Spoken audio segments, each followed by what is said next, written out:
Jadi gue dari 2014 tuh udah jadi direksi sebetulnya. Oh, oke. Nah, jadi lebih kurang kalau ini kita syuting 2024 ya, berarti udah 10 tahunan lah gue jadi direksi. Lebih Berarti kurang. lu udah jadi direksi di umur 24. Ya, umur 24 lah, lebih kurang. Wah, Berarti. ini gue baru tahu juga nih, ternyata di umur 24 jadi direksi ya.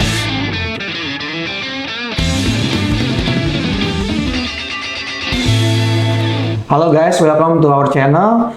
Peopleship sekarang udah punya podcast nih, dan kita bakal banyak undang para expert buat ngebahas tentang karirnya mereka, tentang masalah keprofesionalitasan, dan juga tips-tips untuk bisa meningkatkan karir secara cepat. Stay tune buat teman-teman yang mau belajar, semoga bisa bermanfaat buat teman-teman semua dalam mempercepat pertumbuhan karir. Oke, pagi ini kita kedatangan tamu luar biasa, Bapak Auditya Brilian. Apa kabar, Pak Audit? Alhamdulillah, baik. Kita panggilnya Mas aja kali ya, kan masih muda ya. Boleh. Oke, Mas, thank you banget nih udah datang ke sini, dan kita kan di sini banyak bahas ngomong tentang karir gitu ya, profesional gitu. Gue pribadi curious banget, makanya ngundang lu. Kenapa lu di usia yang masih sekarang berapa nih Mas? Umur 34 kalau nggak salah ya? 3 tahun ini 35. 35 ya? 35 udah bisa berkarir jadi direktur nih, gitu kan? Pasti gue yakin orang juga pengen tahu gitu ya. Journey lu gimana di umur 35 udah jadi direktur? Kan biasanya orang umur 40-50 aja gak sih? Mungkin boleh gak Mas Audit di awal kenalan dulu kali ya, dari dulu kuliah, terus karirnya gimana, sampai sekarang bisa jadi direktur. Mungkin bisa jadi inspirasi nih buat teman-teman di rumah. Oke, ya mungkin cerita dulu terkait dengan pertama kuliah lah ya. Jadi dulu pertama kuliah itu kebetulan kuliah itu ngambil aktuaria ceritanya. Nah, jadi memang berhubungan sama bidang yang sekarang gue gelutin nih, kira-kira seperti itu. Jadi ngambil aktuaria, lanjut setelah itu ngambil lebih dalam lagi terkait dengan perasuransian gitu ya. Waktu itu gue sempat S1 2 kali sebetulnya. Oh iya? Ya, jadi S1 pertama itu di Universitas Indonesia, ngambil manajemen. Nah, S1 yang kedua itu di Trisakti, ngambil risk management. Jadi SMA, Sekolah Tinggi Manajemen Asuransi, Trisakti. Nah, lanjut setelah itu gue ngambil S2, itu ngambilnya risk management, jadi manajemen risiko. Nah, memang dari dulu gue seneng belajar sih sebetulnya salah satu partnya. Dan gue ngerasa bahwa pendidikan itu atau peningkatan skill itu juga akan berimpact sama kita. Nah, jadi gue coba menumbuhkan skill-skill itu, termasuk sisi informalnya gue ngambil beberapa sertifikasi. Total mungkin sekitar udah 7 sertifikasi ya lah, yang lebih kurang ya yang gue udah ambil sampai dengan saat ini. 7 sertifikasi? Dan udah berbagai tingkat, apa itu namanya, tingkatan gitu ya. Jadi ada yang memang masih baru basic, tapi ada juga yang udah tingkat yang paling advance. Dan ya alhamdulillahnya ternyata itu cukup ngebantu karir sih. Ternyata banyak, terutama di bidang keuangan gitu ya. Contohnya di bidang yang di perusahaan gue yang sekarang, yang kebetulan gue jadi direksi di sana. Nah, memang itu dipersyaratkan oleh OJK, nah itu punya gelar tertentu dengan level sertifikasi tertentu dan lain sebagainya. Nah, ternyata itu bisa jadi salah satu booster karir sih sebetulnya, set of ya kepribadian lo, soft skill dan lain sebagainya. Tapi juga itu harus dilegitimasi sih sebetulnya dari sisi pendidikan, karena itu mengaruh ke pola pikir dan juga sertifikasi lo. Karena pendidikan formal itu kan dari sisi akademik untuk cara kita kerangka berpikir gitu ya. Tapi sebetulnya sertifikasi itu kan sebetulnya yang kayak SIM-nya lah ya. Bahwa lo tuh paham sama bidang pendidikan tersebut. Nah, buat di bidang keuangan, biasanya kita ada tuh beberapa sertifikasi, baik sisi sertifikasi Indonesia maupun internasional yang bisa kita ambil untuk mendukung karir kita tersebut, kayak gitu. Jadi tentunya buat teman-teman yang mungkin bertanya-tanya tadi seperti yang lo tanyakan juga, ya sebetulnya kita bicara dari sisi itu tadi. Jadi dari sisi edukasi, peningkatan soft skill lo, sama juga kualifikasi dari lo sendiri. Kira-kira gitu sih mungkin ya dari gue. Oke, berarti dari S1 di UI ambil manajemen, Ya. itu ambil S1 lagi cuman lebih spesifik gitu ya, ke manajemen resiko. Betul. Nah, dari situ langsung ambil S2 apa kerja dulu, Mas Audit? Jadi memang sambil gua S1 itu, gua kuliah. Kuliah juga sambil kerja juga. Oh, jadi Konteksnya kayak S1 yang gitu. kedua tuh ya? Yes, jadi kayak gitu. Jadi gini, mungkin kalau gua jabarin lebih detail lagi, gua kuliah itu 2006 dulu. Oke. Nah, waktu itu gua keterima di STAN. Dulu Oh, STAN-nya, oke. itu kan STAN itu modelnya D3. Jadi gua full time kuliah itu 2006 sampai 2009 itu ada di sana dan gue keterima di jurusan aktuaria. Oke. Nah, ceritanya itu. Dan gue baru tahu tuh bahwa aktuaria itu jurusan yang berhubungan sama asuransi. Dan at the right time. Oke. Baru gue tahu. Dan itu memang saran dari orang tua sih. Ya udahlah gue ikut aja. Karena waktu itu entah gimana bisa keterima di sana. Oke. Kita kira-kira seperti itu. Nah, setelah gue lulus 2009 itu tadi, gue kuliah sambil kerja jadi ceritanya. Jadi di UI kan ada ekstensi, kuliah ekstensi. Jadi gue kuliah 2009 itu kuliah STM Trisakti dan 2010 gue kuliah ekstensi UI. Jadi sempat waktu itu kuliah 2 dan kerja full time dari dari pagi lah ya jam 8 sampai jam 5. Terus malamnya gue kuliah di UI, weekendnya gue kuliah di Trisakti. Kira-kira luar biasa ya. Nah, jadi 3 hal itu. Jadi ya udah dipupuk bersamaan lah ya, jadi kuliah akademik dan karir juga. Jadi nggak aneh ya. Jadi pas muda ini Mas Audit semua waktu dipakai buat pendidikan plus prakteknya di kerja juga diambil gitu Mas ya. Tapi memang gue ngerasa bahwa kenapa sebenarnya ini belum tentu bisa fit sama semua orang. Tapi kenapa waktu itu gue ngerasa ini cukup fit di gue karena konteksnya adalah pas waktu gue kuliah. Jadi kuliah pertama itu gue nggak langsung ke UI sebetulnya. Jadi gue kuliah di Trisakti dulu kan. 2009 setelah gue lulus itu gue ngambil Trisakti. Setelah gue kuliah di Trisakti karena ngambil jurusannya asuransi, gue ngerasa bahwa kayaknya materinya ini ya kerjaan sehari-hari gitu. Ya paling enhancement dari beberapa hal yang baru aja. Nah, gue ngerasa kayaknya kurang challenge nih. Akhirnya 2010 gue ngambil keputusan untuk ngambil kuliah di UI lagi. Nah, kayak gitu ceritanya. Oke. Dan gue dengar lu juga kan S2 di UK, di Glasgow gitu ya? Betul. Nah itu berarti lulus S1 langsung S2 tuh ya? Iya, jadi kan lulus S1 terakhir yang di UI itu 2013 lah ya, 2013 awal. Oke. Nah, tapi memang jauh-jauh sebelum itu gue udah planning sebetulnya untuk ngambil S2 lagi. Nah, kira-kira seperti itu gitu ya. Jadi prepare-nya itu ya sebetulnya udah dari 2010-2011. Jadi sambil kuliah udah prepare buat S2. Nah, jadi begitu kuliah selesai, nah karena ngerasa dulu sibuk banget ya, itu bener-bener ngerasa kekosongan, karena ngerasa kayak kerja doang nih, 8 sampai 5 gitu kerja dan bosen. Akhirnya ngerasa, dan memang udah jadi target bahwa harus kuliah lagi. Nah, akhirnya 2013 diputuskan untuk kuliah lagi itu. Kira-kira. Berarti yang gue lihat juga selama lu kuliah yang bikin cukup cepat mungkin sekarang jadi di level direksi adalah karena lu juga memanfaatkan waktu itu buat sambil kerja juga ya? Betul, jadi nggak cuman kuliah doang sih. Nggak cuman kuliah doang gitu ya, bahkan lu nggak kan kalau orang mungkin sekarang mikirnya, wah gue kuliah yang reguler aja lah gitu kan. Bahkan lu juga nggak sungkan buat ngambil kelas ekstensi yang kelas malam, kelas weekend, dan pagi sore lu kerja gitu ya? Betul. Dan bukan cuma itu ya, jadi diimbangi juga sama sertifikasi karena buat di kualifikasi tertentu mungkin kalau teman-teman engineer misalnya contoh seperti itu atau akuntan publik, nah itu kan pasti ada sertifikasinya. Nah, gue coba ngambil itu. Itu yang nambah value juga Mas ya? Betul. Kan mungkin kalau sekarang S1, S2 udah banyak banget gitu, tapi yang punya sertifikat gitu ya sampai 7 bahkan gitu ya, itu kan nggak banyak mungkin Mas ya? Betul. Itu berarti gelar lu apa aja Mas? Ya, ada C-nya banyak tuh, CFP, C apa kali ya, banyak banget ya. Kayak gitu, cuman kan memang ya udah semua itu yang beriringan sama apa yang profesi gue sekarang, kira-kira seperti itu. Betul. Modelnya gitu sih. Nah kalau gue juga pengen tahu Mas, lebih ke karir lu di perusahaan nih. Nah mungkin startnya dari level apa, terus gimana bisa sampai ke level direksi gitu ya, level direktur, dan mungkin juga bisa ntar ditambahkan dengan tips and trick nih Mas. Bisa cepat gitu gimana sampai direksi? Ya, jadi pertama mulai start karir kan 2010 mulai kerja itu. Nah, itu memang mulai dari staff. Jadi kalau bahasa anak sekarang nih dari umbi-umbian gitu ya. Umbi-umbian. Sama, kita juga start dari umbi-umbian terlebih dahulu. Staff dulu ya, yang suruh-suruh dulu ya. Suruh-suruh administrasi gitu. Tapi memang dulu itu gua selalu take responsible yang lebih banyak, ngelihat opportunity, jadi nggak pernah ngeluh sih sebetulnya kalau dikasih sama kerjaan sama bos gua dulu.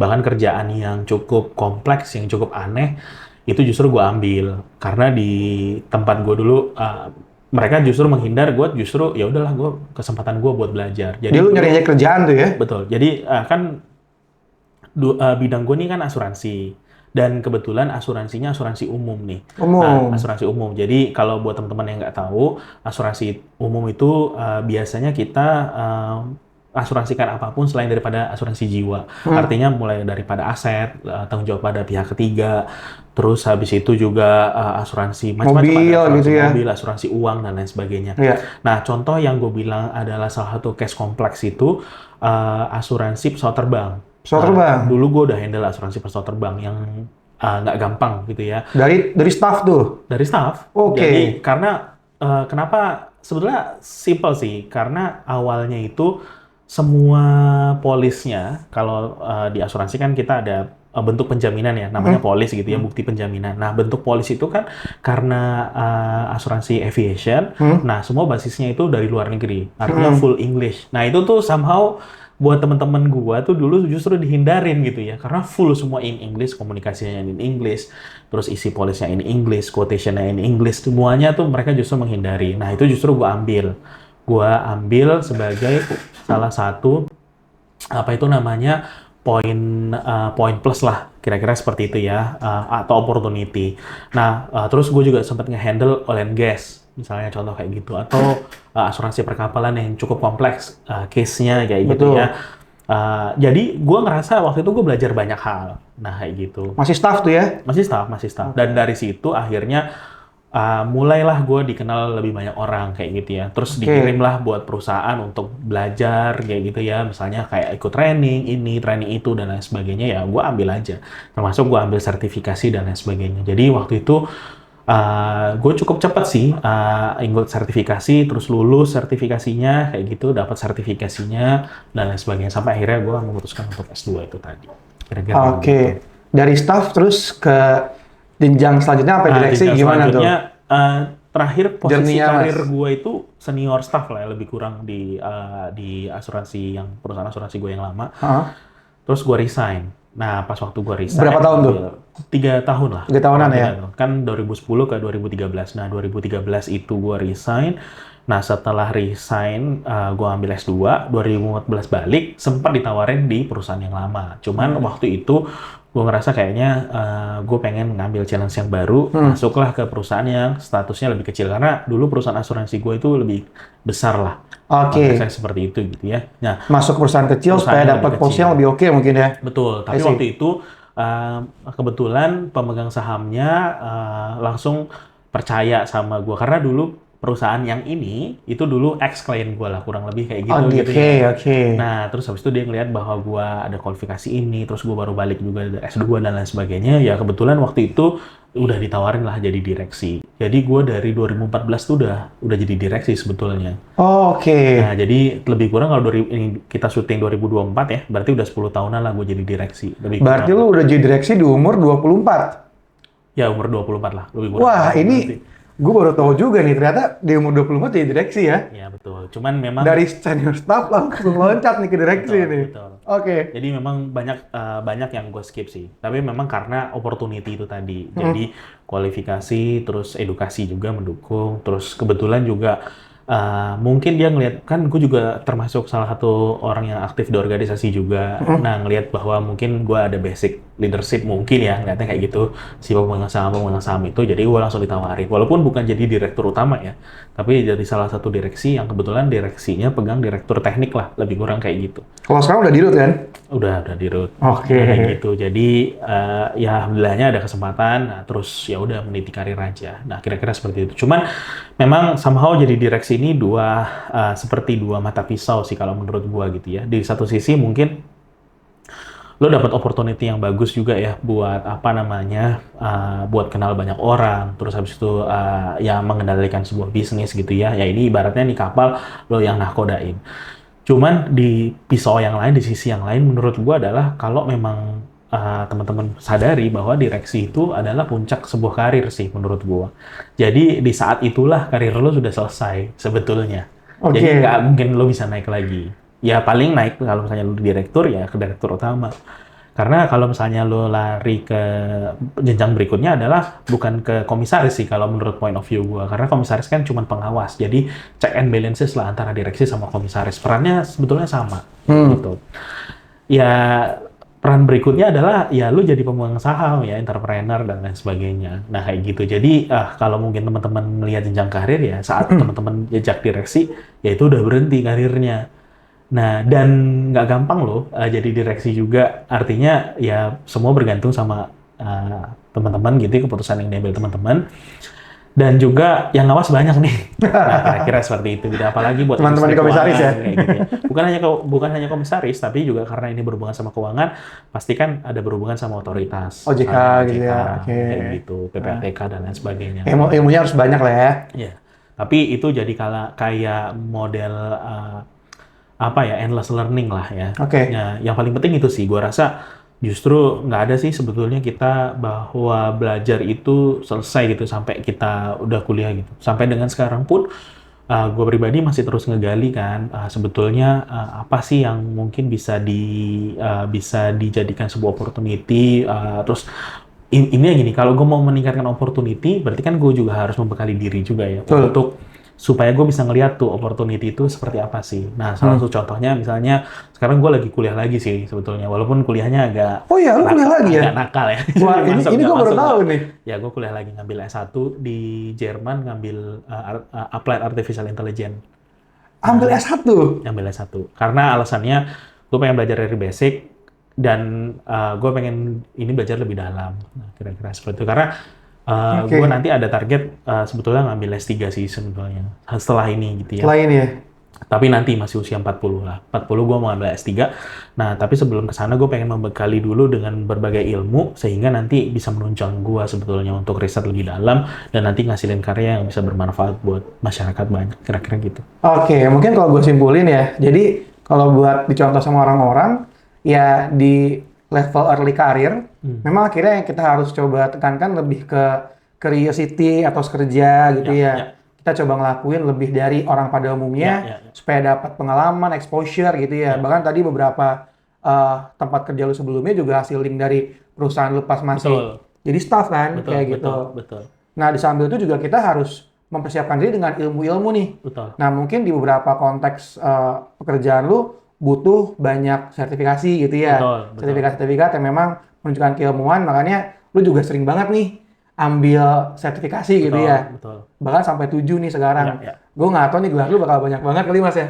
Kalau ntar kita coba tulis kali ya gelarnya apa aja gitu kan.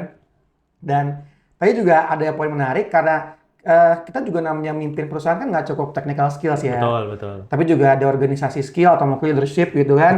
Yang mungkin lu dapetin dari organisasi lu di luar sana gitu ya. Betul. Dan gue yakin juga lu kayak cukup sering juga ikutan skill kelas-kelas leadership communication gitu ya.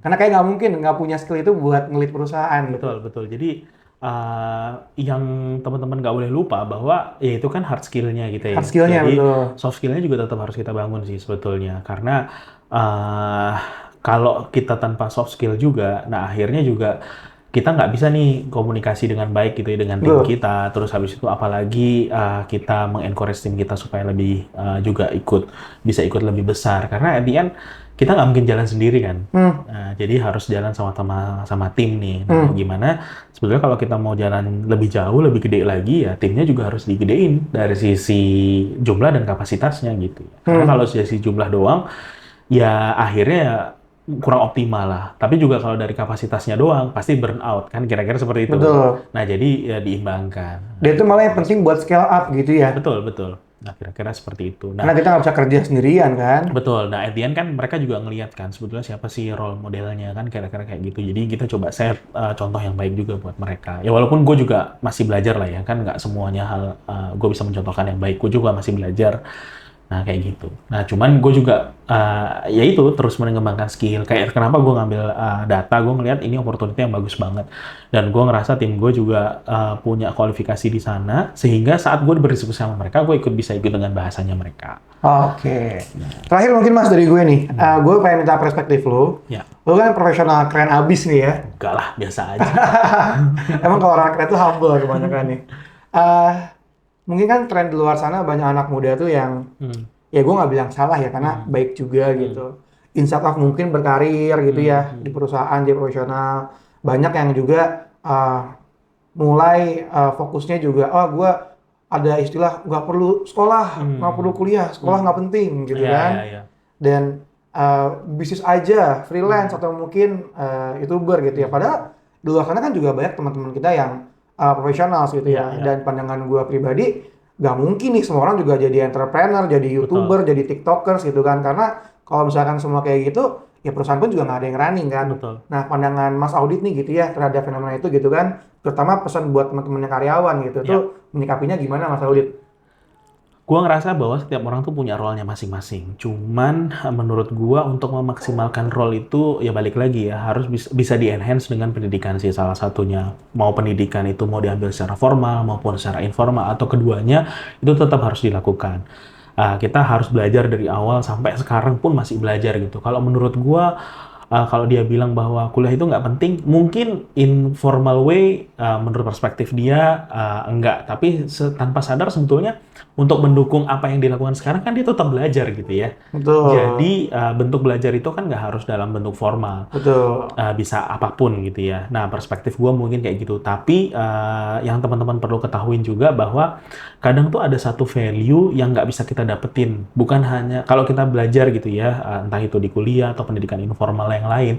Kadang itu bukan cuman sekedar keilmuan yang kita dapetin, tapi juga network yang kadang itu penting juga sebetulnya. Mm-mm. Nah, coba deh teman-teman ngerasain bahwa teman-teman apa namanya kalian punya teman-teman nih, teman-temannya udah pada jadi pejabat lah misalnya atau mungkin jadi sesuatu lah ya dan lain sebagainya. Nah, akhirnya teman-teman punya banyak network nih. Hmm. Yang mungkin ya kita nggak pernah tahu kan. Hmm. Namanya rezeki kan ya kalau misalnya kita nggak punya banyak network gitu ya, ya percuma juga keilmuannya hanya tersimpan buat diri sendiri. Nah, jadi yaitu creating the opportunities dari network yang ada, terus keilmuan kita, ya akhirnya itulah menurut gue yang jadi satu momen yang pas untuk nyatuin itu semua. Jadi nggak kayak sendiri-sendiri. Kalau misalnya kita ngerasa pintar sendiri kan mungkin kalau nggak ada network juga pakai juga lebih kurang seperti itu. Jadi Oke. reciprocal lah menurut gue. Oke, jadi there's nothing wrong ya dengan berkarir sebagai employee profesional gitu kan, Ya, setinggi-tingginya, kuliah dan belajar sebanyak-banyaknya ya. gitu kan. Karena tadi menurut lu ya, semua orang punya role-nya masing-masing dan juga selama masing-masing Betul, gitu ya. betul, betul. Jadi justru balik lagi ditegesin bahwa nggak salah juga sebetulnya mau jadi karyawan, nggak salah juga mau jadi pengusaha. Setiap pekerjaan itu punya resikonya, Oke. setiap pekerjaan itu punya opportunity-nya gitu ya. Nah, tinggal sebetulnya memanfaatkan apa yang mungkin kita bisa manfaatkan di depan. Nah, tinggal gimana caranya kita supaya bisa leading gitu ya. Kalau memang teman-teman berpikir bahwa jadi karyawan itu baik, ya kenapa enggak? Ya, tapi pastiin bahwa teman-teman bisa jadi achieve number one lah, kira-kira seperti itu, sehingga karir buat jadi lebih cepat. Nah, begitu juga jadi entrepreneur, misalnya contoh apa namanya manfaatin tuh network gitu ya, terus habis itu mungkin keilmuan yang teman-teman pakai kembangin buat perusahaan supaya nanti perusahaannya bisa jadi perusahaan yang nomor satu yang teman-teman kembangin, creating new innovation dan lain sebagainya. Nah, kira-kira Oke, gitu sih. sip. Thank you Mas Audit ya udah cerita nih Sama-sama. perjalanan dari kuliah sampai direktur sekarang gitu kan. Ya semoga jadi inspirasi buat teman-teman di rumah juga, terutama anak muda yang emang sebagai profesional gitu ya, Ya, yang ya. yang masih pada kerja gitu kan. Dan memang memungkinkan sekali ya sebenarnya kalau kita tahu strateginya atau caranya buat bisa naik karir cepat gitu Ya, kan. ya. Apalagi kalau kita punya keilmuan yang lebih gitu. Ya. Oke, thank you Mas Audit. Sampai jumpa di sesi Oke. selanjutnya ya. Thank you. Ya.